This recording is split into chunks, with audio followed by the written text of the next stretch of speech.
So here we are on top of the Ducour Hotel, a very, very posh 1970s intercontinental run hotel that is now like being in the belly of a great dead whale and looking at it through its ribs out at, on this side, the shantytown West Point of Monrovia, Liberia.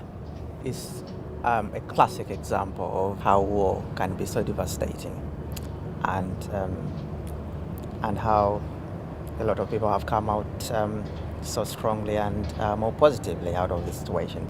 We're going to go this week to visit the work of ActionAid in various projects, the violence against women in schools, which is very prevalent here, and we're going to visit a lot of child soldiers, which will interest you particularly.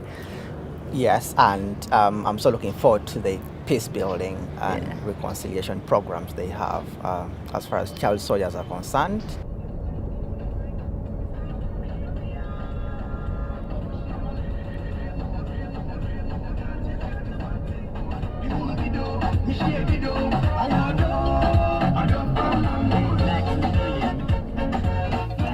They just really know how to celebrate, how to dance, and how to be happy. Never in my life until then have I seen a football match that had disco with it. Really odd idea, but fantastic. My son Tindy, who was a child soldier himself in Rwanda, spent many very happy hours with a young man called Dennis, the same age as him, who was also an ex-combatant or a war-affected youth. I know how sensitive this is, and because myself, I've been involved in war when I was a young teenager like you, when I was 13 years old. Ooh. Yeah.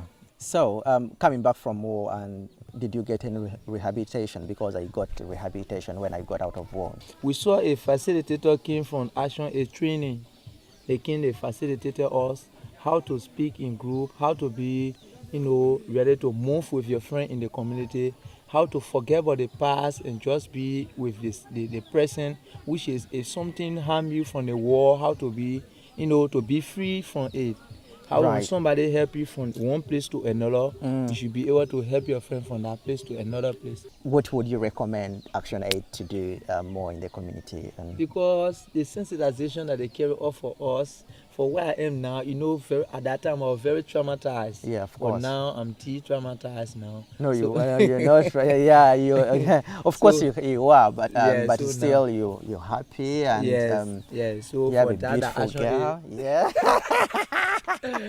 Yeah, I know. What actually this is very good. So we are wanting to more extend the whole program. Oh, again. Fantastic. Yeah. Thank you so much, Dennis. Yes. Let me thank give. you. Oh no, not even. I just love the handshake. And then I would laugh. Go ahead. Thank you so much. Okay.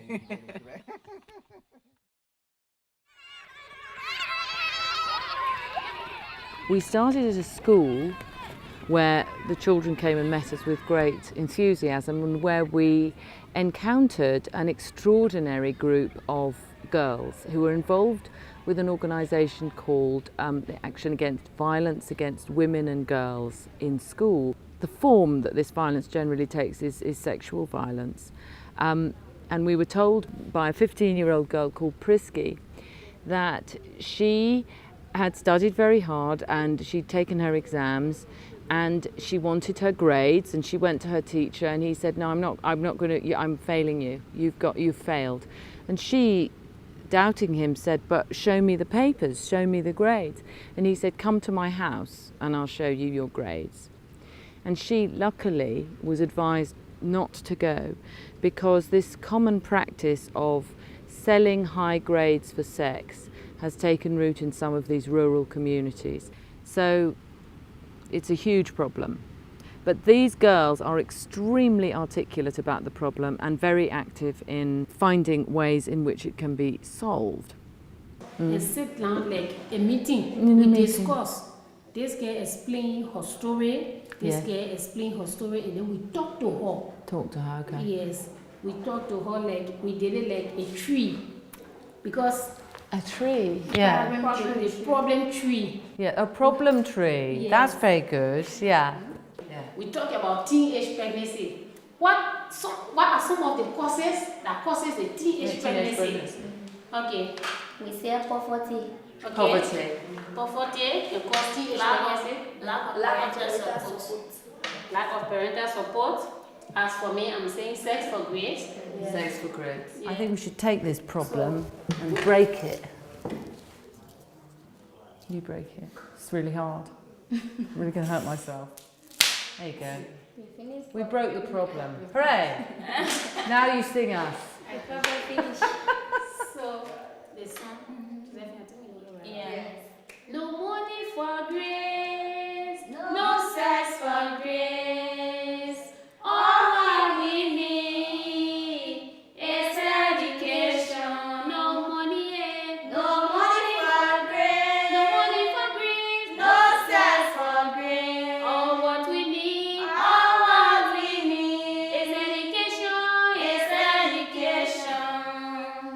ActionAid, look down, yeah. Look down and see what others are doing to destroy our future.